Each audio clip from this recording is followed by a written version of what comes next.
O que conduzia Cristo a outros era simplesmente o amor. Abra em Marcos, capítulo 1, Marcos, Evangelho de Marcos, capítulo 1, versículos 21 a 28, também fala sobre isso.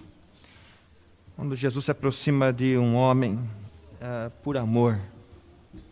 Marcos 1, dos versos 21 a 28.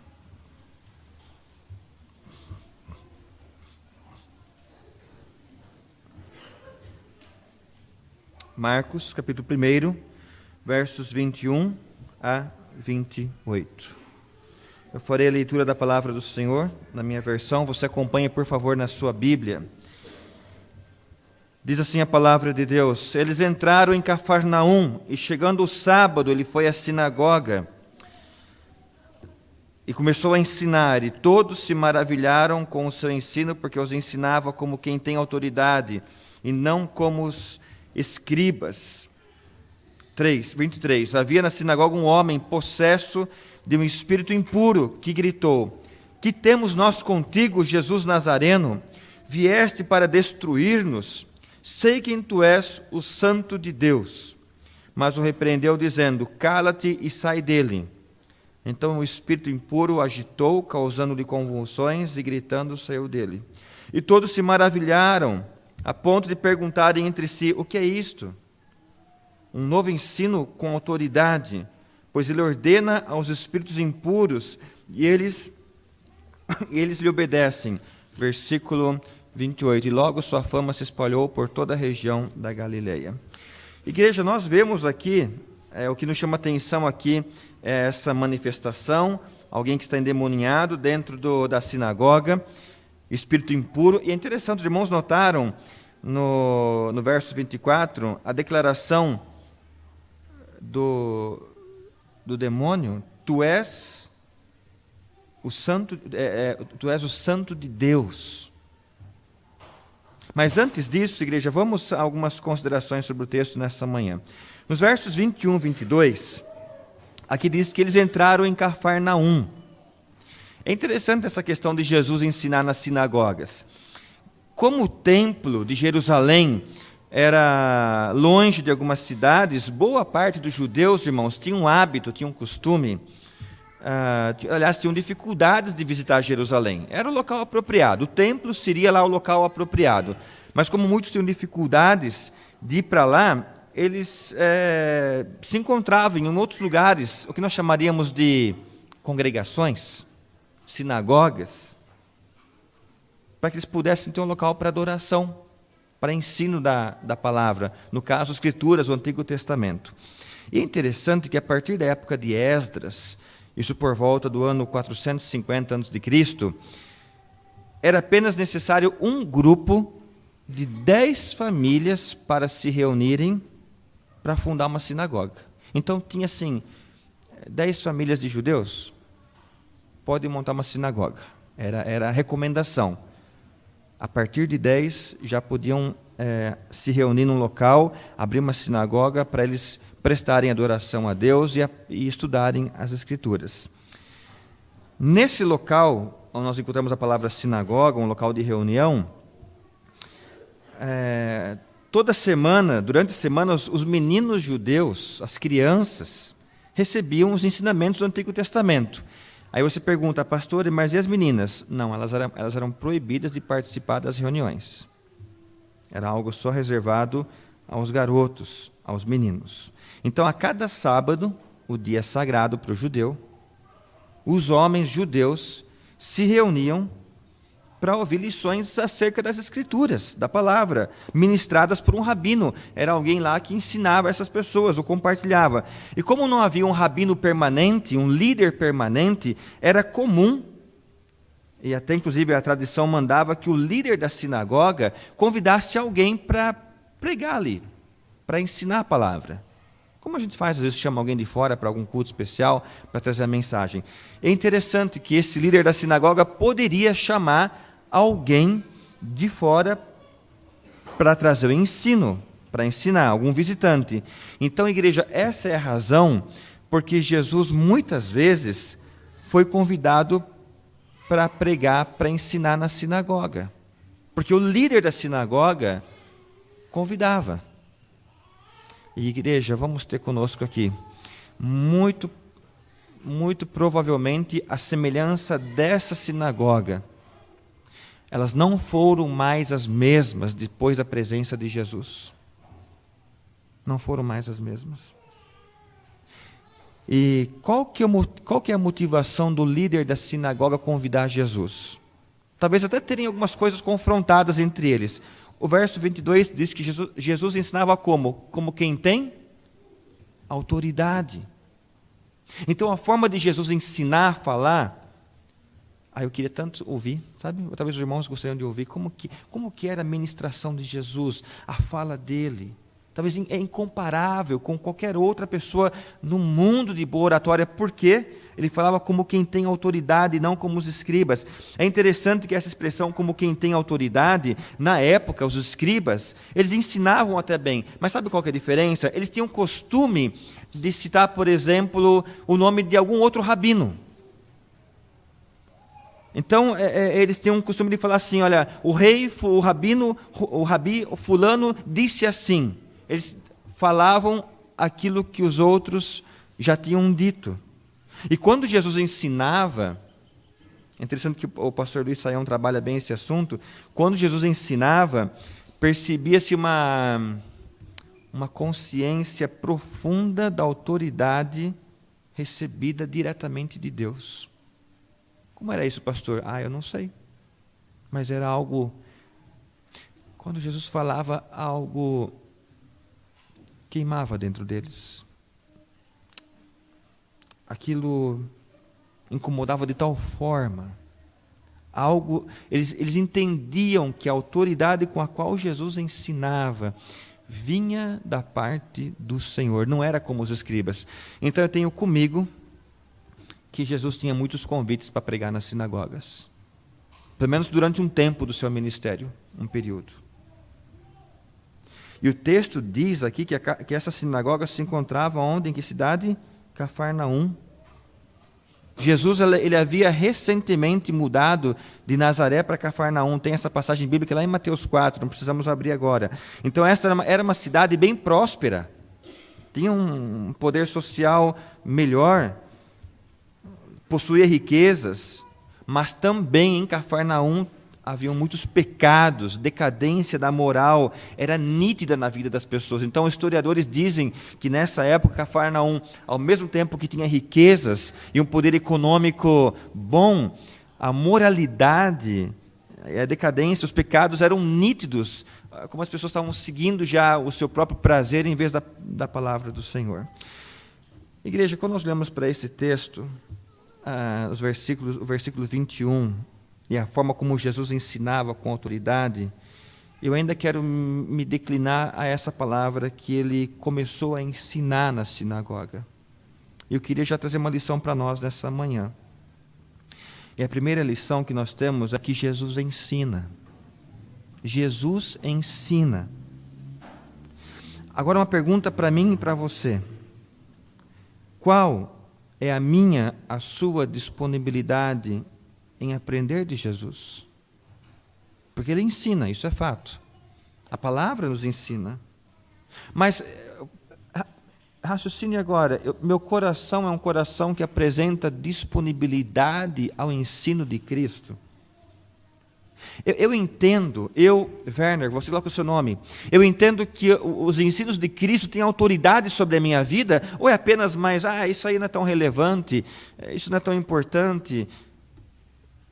Agora pela manhã, os adolescentes fizeram um teatro aqui apresentado na frente, foi bem interessante, bem apresentado, mas a argumentação de um deles, em relação a um relacionamento, um namoro, era com a palavra. Querem repetir à noite? Vamos conversar sobre isso depois, né? Igreja, é tão bom ver quando a palavra é autoridade. Ela é a autoridade. E hoje nesse relativismo de eu acho, eu penso, não, é o que a Bíblia diz. Não importa, a gente não pode ser grosso, né? Não pode, mas não importa o que você acha, o que você pensa, importa o que a palavra diz. É o relevante. É o que está aqui. Então, a primeira lição que nós temos é que Jesus ensina, ele ensina com autoridade, mas como que eu me ofereço para esse ensino? E é interessante, igreja, que às vezes nós temos a tendência de corrigir os nossos filhos, ou os filhos dos outros, também pode acontecer, depois de um ato de rebeldia, com expressões do tipo assim: você não ouviu o que a sua mãe, você não ouviu o que o seu professor da escola bíblica, você não viu o que o pastor disse? A gente costuma usar talvez esses argumentos, né? E não está errado, de certa forma não está errado. Mas muitas vezes nós adultos, como eu e você, nos esquecemos das lições que Jesus deixa para nós também. Para nós.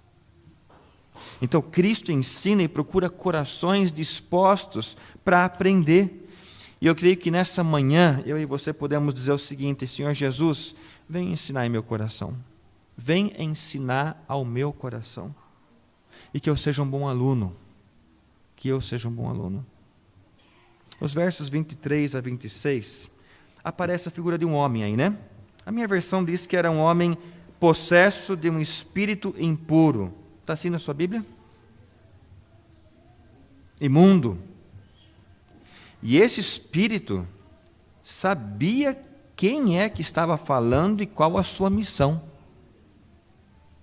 E a ênfase é, não somente o que eu disse agora há pouco, tu és o santo de Deus, mas tem uma frase no meio do versículo 24 que nos chama a atenção. Qual que é a frase? Vieste para destruir-nos.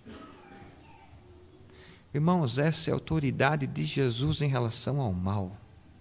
A autoridade do Senhor em relação aos espíritos das trevas. Aquilo que nós lemos na palavra. O Senhor veio para destruir. E a palavra de Deus diz aqui que Jesus não dialogou. Não ficou, não, qual, os irmãos já me dizem, qual o seu nome? Não, a ordem do Senhor é, o Senhor viesse para nos destruir. Jesus o repreendeu dizendo, cala-te e sai dele. Aí o homem teve lá algo envolvendo o seu físico e foi liberto daquele espírito imundo. Jesus expulsou o espírito imundo, impuro daquele homem. Nós temos uma segunda lição nesta manhã. Há algo especial que Jesus pode ensinar a mim e a você. A ação demoníaca, ela escraviza. Ela aliena. O que é aliena? Ela separa o homem. Mas de que forma, pastor? Impede o homem de pensar e agir por si mesmo. Irmãos, notem a influência demoníaca do mal nessa pessoa. Impede a pessoa a agir e andar conforme o seu modo livre de pensar que deveria ter. E é o que aconteceu nessa história bíblica. Mesmo não havendo diretamente uma influência maligna, nós podemos pensar em nós aqui, eu e você. Não, pastor, estou tranquilo. Mesmo havendo uma influência direta maligna, eu e você, igreja, podemos correr o risco de pensar e agir por nós mesmos. É triste, mas a gente tem visto tanto ideologias, propagandas, estruturas, sistemas. Sabe o que está acontecendo? Outras pessoas pensam por nós. De repente nós estamos defendendo algo que outras pessoas estão falando, estamos tomando como verdadeiro, sem passar pelo crivo da palavra, e essa forma de pensar é a forma correta. Então nós, tantas vezes, também podemos agir pela forma como outros pensam. E como estava acontecendo com esse homem. Então, um cuidado que eu e você temos que ter, todos nós, igreja, cuidado quando você for ler um jornal, uma revista, ouvir um professor da faculdade, ou receber uma mensagem pelo seu celular,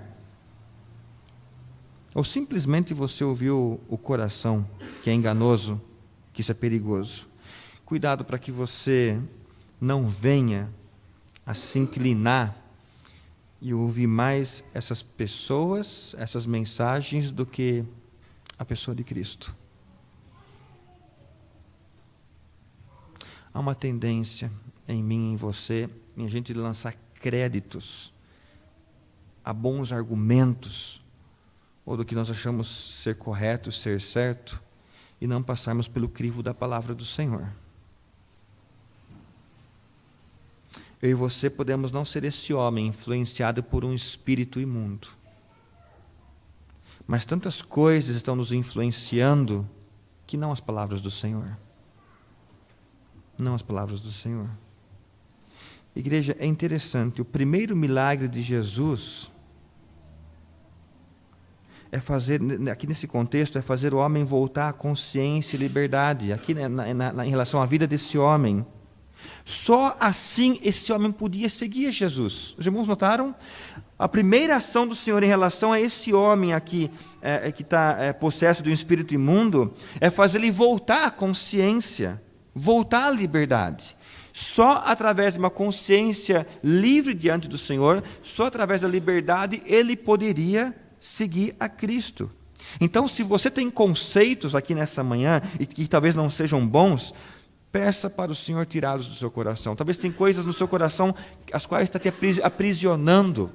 E você fala, pastor, eu não sei mais nem como me livrar desses conceitos. E que você coloca a luz da palavra e não passa, porque não são do Senhor, são humanos. Então, que a nossa oração seja, nessa manhã, Senhor, eu quero pensar e eu quero agir pelo que o Senhor me ensina e não pelo que as pessoas dizem. Pelo que meu professor da faculdade, da escola diz, ou pelo que a rede social está dizendo, ou a mídia está dizendo. Eu quero pensar e agir pelo que o Senhor me ensina. E os versos, indo para o final, os versos 28 e 29, a palavra diz que todos se admiravam, certo? É isso mesmo? Todos, versos 27 e 28, né? Todos se admiravam. Aliás, a Bíblia diz aí que correu rapidamente a fama de Jesus. Por isso que eu digo, aquela sinagoga onde Jesus ensinou, ela nunca mais foi a mesma. E eu creio, igreja, que o coração que o Senhor ensina nunca mais é o mesmo. Nunca mais. Você já experimentou isso? Não é a palavra do pastor, do professor da escola bíblica, do líder da organização. É a palavra do Senhor. É o ensino de Cristo. Assim como aquela sinagoga teve a sua rotina mudada. E essa notícia perdurou, hein? Não sabemos quantas semanas ou meses repercutiu que Jesus esteve presente lá e alguém foi liberto de um espírito imundo. Porque é o poder da palavra daquele que tem autoridade, não do rabino, mas de Cristo. Não de um homem, mas a autoridade da palavra do Senhor. Quando experimentamos os ensinos de Cristo em nosso coração, ele nunca mais é o mesmo. Nunca mais é o mesmo. Tanto que eles diziam aqui, né, no verso 27, dá uma olhadinha, coloque os seus olhos. O que é isto? O que vem a ser isto? Essa é uma expressão de admiração, estavam admirados, maravilhados. Olha aí, tem mais teatro para vocês fazerem, viu? Tentar representar. Eu aqui no púlpito não posso falar assim, tenho que controlar um pouco o volume da voz, né? Mas dá para você fazer um videozinho na mente e vislumbrar aquele alvoroço na sinagoga, as pessoas maravilhadas com isso, como diz a palavra, e perguntando o que é isso? Um novo ensino com autoridade. Talvez a impressão que outros deveriam ter das nossas vidas, da minha e da sua, pela ação de Jesus em nós, seja nessa direção. Por que o Werner age assim? Por que você age assim? Coloca o seu nome, por que tal pessoa age assim? Talvez a reação que nós encontramos aqui, desse homem para com a sinagoga, deve ser como nós, que recebemos o ensino de Cristo em relação aos outros. Então, eu creio, igreja, que a semelhança desse homem, que perguntavam o que está acontecendo com ele, as pessoas podem fazer isso em relação a nós, a mim e a você. Por exemplo, se alguém quiser convidar você para ir a um lugar onde crente não deve ir, onde cristão não deve ir, eu não preciso citar nomes aí, porque já sabem, né? Tem diversos. Para você estar com pessoas com as quais você não deveria participar, não deveria estar junto. e fazer coisas com as quais você não deveria fazer, porque é impróprio para um cristão, as reações dos outros poderiam ser: por que ele não vem? Por que ela não vem? Por que eles não participam? Por quê? Como foi com esse homem aqui. Se alguém tem facilidade, uma inclinação de tecer maus comentários da vida dos outros, aquilo que nunca edifica, mas só prejudica, se afaste e não colabore para que coisas ruins sejam produzidas pela mente, e que a pergunta seja: por que aquela pessoa não quer ouvir isso? Por que aquela pessoa foge disso? Se alguns acham que está tudo errado e que há um ambiente, às vezes, de desânimo no trabalho da igreja, ou nas atividades, ou aquilo que deveria ser feito, mas não é feito, igreja, não engrosse a fileira dos desanimados. O reino de Deus precisa de pessoas com ânimo que é dado pelo próprio Senhor. E talvez a pergunta seja: por que, como alguns estão sempre motivados? O que é isto? É a pergunta que está aqui. Por que alguns, mesmo com resultados não favoráveis, continuam insistentes no trabalho do Senhor? Estão sempre animados. O reino de Deus precisa de pessoas com ânimo que é dado pelo próprio Senhor. A palavra nossa, a pergunta nossa nessa manhã é: por quê? E voltamos ao versículo 21. Porque há alguém que me ensina, que é poderoso, que me libertou e que a cada manhã renova as misericórdias para com a minha vida. Amém? É esse que me ensina. Você pode agregar a pergunta do verso 27, o que é isto? E você pode responder: isto, ou essas coisas, representam o ensino de Cristo. É Jesus, é a autoridade, é o poder dele. A oração nossa nesta manhã, quando nós vamos participar da ceia, do pão, do cálice, do suco de uva, que os nossos olhos se voltem para aquele que tem autoridade, para o Senhor. O centro do culto é Cristo. Celebramos a ceia olhando para Jesus. Então, que a nossa oração seja nessa manhã: Senhor, que eu viva maravilhado pela ação do Senhor em minha vida. Que eu viva maravilhado. Que meu coração viva maravilhado pelos teus ensinos e pela autoridade do Senhor. O que é isto? É a ação do Senhor em minha vida. Ele me fez diferente. Vamos orar ao Senhor. Feche os seus olhos. Senhor Deus, nós te louvamos pela tua palavra, a voz do Senhor, a ação do Espírito, que nos transforma, que muda. Ó Deus, nós oramos ao Senhor para que o nosso coração, talvez novamente para muitos aqui, se sinta maravilhado, se envolva com a maravilha dos ensinos do Senhor mesmo, do que o Senhor representa a cada um de nós,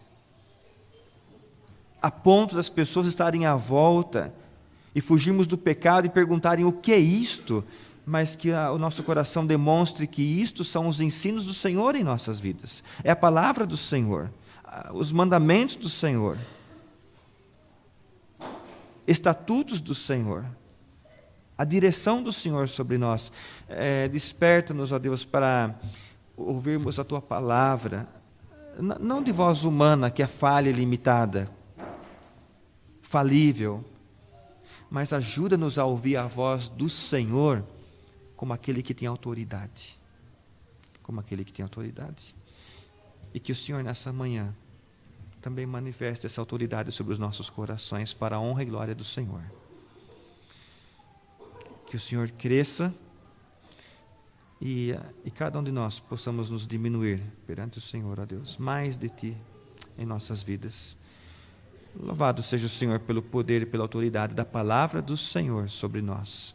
Nós oramos em nome daquele que está sobre qualquer autoridade e que é autoridade sobre nós, o nome do nosso Senhor e Salvador Jesus.